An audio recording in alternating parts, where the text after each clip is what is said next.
Hey everybody, it's 10 to 11 and I just got done watching 2004's Eternal Sunshine of the Spotless Mind, starring Jim Carrey, Kate Winslet, Tom Wilkinson, Mark Ruffalo, Elijah Wood, Kirsten Dunst and David Cross. This one I've seen, I saw it once when I first got this on DVD and I've seen it on TV since. It's quite disturbing and depressing, to be honest, but I don't know what category. I mean, I guess you could put it in the romantic comedies category, but it's really not quite that. So Kate Winslet plays Clementine, and Jim Carrey plays Joel, and they fall out, and Kate Winslet goes to this company to get Joel erased from her memory because of the pain and all that stuff from the breakup. So Joel then finds out that Clementine has done this, and he gets pissed off and he decides to erase her from his memory. So, but as he's having the procedure done and his memories start to disappear and stuff, he realises that actually he doesn't want to lose her from her memories and that.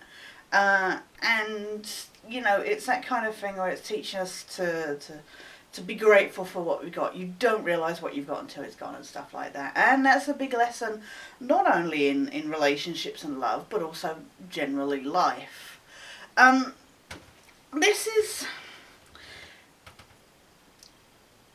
an odd one in that it's the presentation of it. It's done like I don't know what the budget on this was, but it's like an indie film, and I didn't really know much about it when it was released at the cinema and stuff. But the way it's edited and directed and that is amazing. There is something very cold and sterile about it.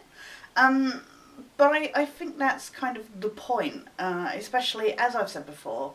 I'm always kind of weirded out and uncomfortable about things that are dealing with messing with the mind and who we are as a person in general. So just something like this where it's messing, you know, where you have all these memories with someone else, and then to lose such a huge part of, you know, of kind of what makes you you. I mean, essentially every little encounter you have with anybody changes who you are on some fundamental level. So to spend so much time with someone else, of course, is going to change who you are a great deal.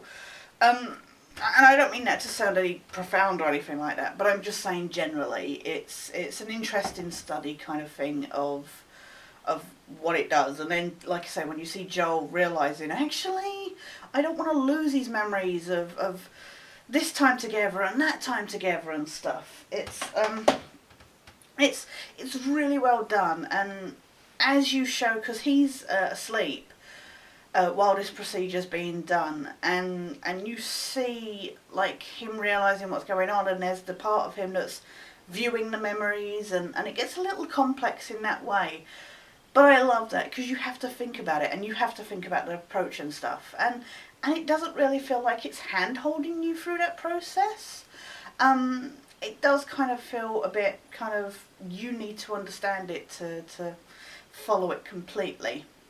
And I love those kind of movies that make you think. A lot of movies now, they just don't give you that opportunity to think. It's all so much exposition and stuff like that, and just it's all show and no, it's all tell and rarely any show. So this kind of thing, it is all kind of show. But this is the first thing I've seen Jim Carrey in serious as a serious role. So I remember, and even when I watched it through this time, like at the very beginning, he goes out to his car and it's got a dent in it. And it's so weird because you're expecting him to do the Jim Carrey kind of big expressions with the hands when he's like that and stuff like that. You're waiting for him to do that, and he doesn't because he's acting in a serious role.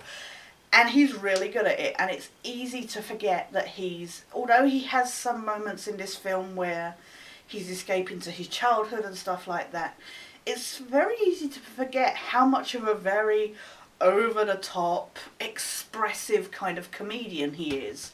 And I think this, I've not seen him in many other serious roles, except for maybe number 23. This is easily one of my favourite of his serious roles. So, and everybody else is excellent. Tom Wilkinson is a bit odd in it, but he's... I always find it weird to see Tom Wilkinson turn up in stuff, because obviously I know him from, British stuff and that. So seeing him in these big Hollywood films now, it's always a bit weird. Even worse is when he tries to put on that American accent. But no, everybody in this is excellent. Kirsten Dunst is one of those actresses who can sometimes grate on you, but I don't mind her in this. So everybody is well acting. It's well scripted. I don't think there was anything I could particularly nitpick about this movie, and like I say, the direction and editing is beautiful.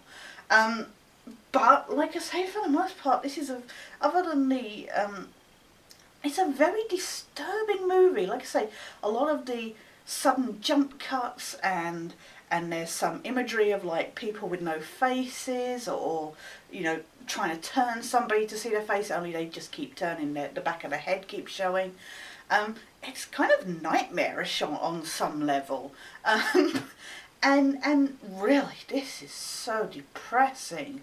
I mean, if you're expecting like a love story that's all kind of, that they're fated to get back together again at the end. No, I mean, on some level it is that, but really, it's really depressing.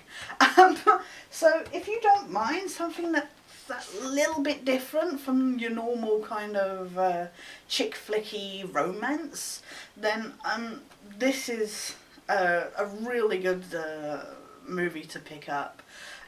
Please do check out 2004's Eternal Sunshine of a Spotless Mind. It's worth your time.